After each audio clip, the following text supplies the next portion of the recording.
Ito na, Honda Winner X versus Raider FI, stock to stock. Yan, alam ko marami nag-aantay niyan. Kapag good day, kung comment reaction mo, bagong Honda Winner X, kung kakayanin niya ba ang Raider FI, stock to stock ang labanan.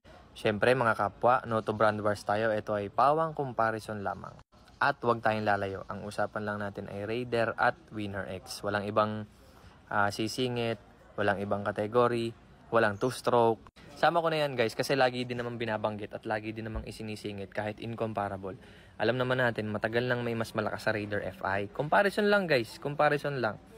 Maraming pwedeng tumalo dyan, especially yung KR, meron pa yung Honda NSX kung di ako nagkakamali.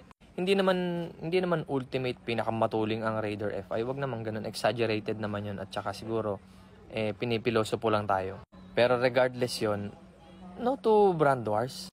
Ano lang, comparison lang tayo sa Winner X, Raider FI, stock to stock ang labanan. I think mas matuling pa rin in terms of performance ang Raider FI kumpara sa Winner X. Ang makina ng Winner X ay hindi pa rin naglalayo sa makina ng mga CBR at mga GTR. Especially sa bore and stroke, lamang pa rin sa bore ang Raider FI, which is good para sa tinatawag doon yung power delivery. High revving ang Raider FI kung ikukumpara mo dyan sa Winner X. Na built para sa torque. Ngayon sa panahon kasi ngayon guys, hindi naman lagi puro pabilisan lang ang usapan. Sa panahon ngayon, syempre, pinag-uusapan na rin comfort, number 1. Looks, and kung makikita nyo naman, napakaganda ng Honda Winner X. Ang ganda ng forma as in. Kahit ako talagang parang, mapapabili ka talaga ng wala sa oras. Pero ngayon, syempre, hindi pa rin natin may iwasan na i-compare sino bang mas matuling. Wag nga kayong dito guys. Wag tayo magpaka-peki dito na ayaw nyo malaman kung mas mabilis. May magko-comment pa rin dyan sasabihin, ang importante pa rin yung makakarating ka sa patutunguhan. Pag ganun-ganun, tas syempre, pumili nga kayo ng motor nyo para sa looks di ba?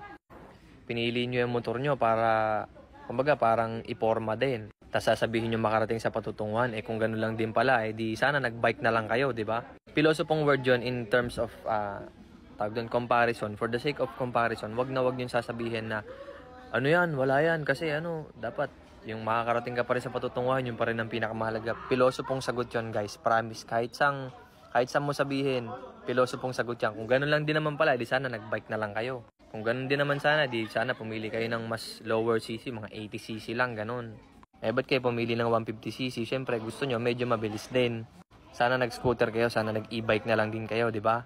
Pero balik tayo sa usapin, Winner X versus Raider FI. Stock to stock ang usapan. In terms of speed, lamang si Raider FI. Hindi lang, especially sa aerodynamics and especially sa power delivery. And kita naman natin sa specs na mas higher ang specs, horsepower, torque ni Raider FI. Not sure sa torque, hindi ko alam yung exact value, pero mas lamang pa rin ang Raider FI kumpara sa Winner X in terms of specs sa makina.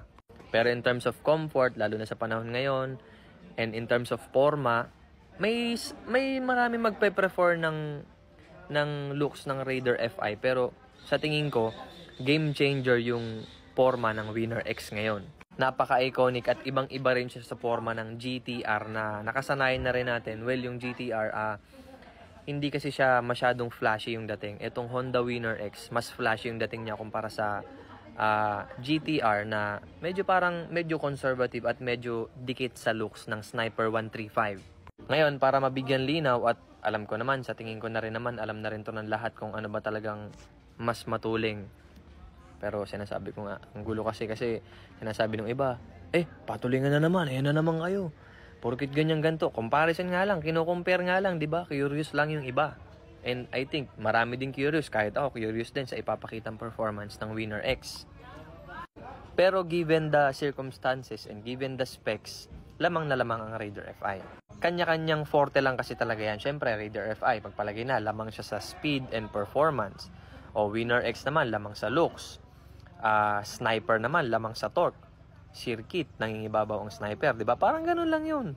And ang pinakainabang ko dyan sa Winner X, I think, may kipagbakbakan yan sa circuit, sa mga karera natin, sa mga, yung circuit talaga, hindi sa drag race kasi drag race alam naman natin ng isa sa nangingibabaw dyan ay Raider at pinakakilala, Raider. Ngayon, sasabihin niya naman, ito naman mga pilosopo, sabihin naman, bakit sa Thailand, boss, wala mga Raider, ganyan, ganito. Sabi ko nga sa inyo, kanya-kanyang forte lang din yan.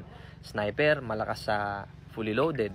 O Raider, malakas sa super stock, all stock.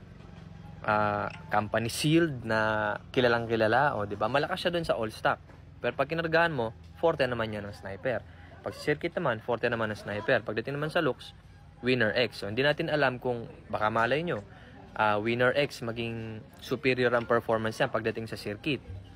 Diba? Sa tunay na racetrack, malay nyo, superior ang performance niya.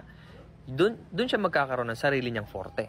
Kaya kayo guys, huwag kayo masyadong pilosopo ha. So ayan, Winner X, Raider FI, kakayanin ba yung Raider FI? I think hindi. No doubt na Raider pa rin ang mangingibabaw dyan. And hindi naman natin sinasamba ang Raider. May ano naman kasi dyan.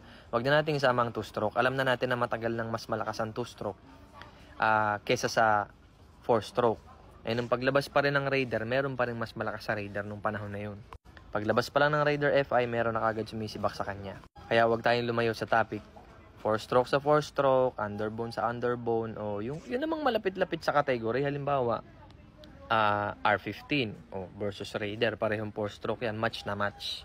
So ayan guys, pili lang kayo ng motor na para sa inyo, yung sa tingin nyo gusto nyo yung forma. Ayan, syempre consider nyo, pipili kayo motor, forma, yung looks, gusto nyo ba yung comfort, kung gusto nyo ba, kung araw-araw nyo ginagamit yan, pero kung gusto nyo lang ay speed, pumili din kayo ng motor na para sa inyo. Huwag kayong makinig sa sinasabi ng iba. Huwag lang kayong makiuso, kumbaga. So sana magkaroon tayo ng pagkakataon na madrive ang Winner X para ma-explain naman natin kung, oy, ito pala yung advantage na meron ang Winner X. Ito ang wala sa Raider FI. Ganyan.